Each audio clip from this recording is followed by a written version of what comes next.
Quinine news కు స్వాగతం. Armoor journalist కాలనీలోని శ్రీ భక్త హనుమాన్ ఆలయంలో శనివారం హనుమాన్ ఆలయ కమిటీ ఆధ్వర్యంలో కాలనీ వాసులు భక్తి శ్రద్ధలతో హనుమాన్ చాలీసా పారాయణం చేశారు. భక్త హనుమాన్ ఆలయ ప్రాంగణంలో భక్తులు నిలబడి సామూహికంగా ఓంకార నాదంతో ప్రారంభించి హనుమాన్ చాలీసా పారాయణం చేశారు. అనంతరం మంగళహారతి ఇచ్చారు. జై శ్రీరామ్, జై భక్త హనుమాన్ అని నినాదాలు చేశారు.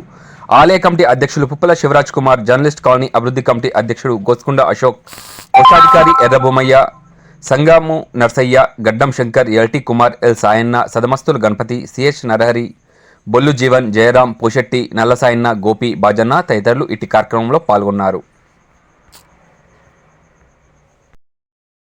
ఎప్పటికప్పుడు వార్తలను వీక్షించేందుకు Q9 న్యూస్ ని సబ్స్క్రైబ్ చేసుకోండి, లైక్ చేయండి, షేర్ చేయండి. విలువైన సమాచారాన్ని ముందుగా మీరే తెలుసుకునేందుకు బెల్ బటన్ ని క్లిక్ చేయండి.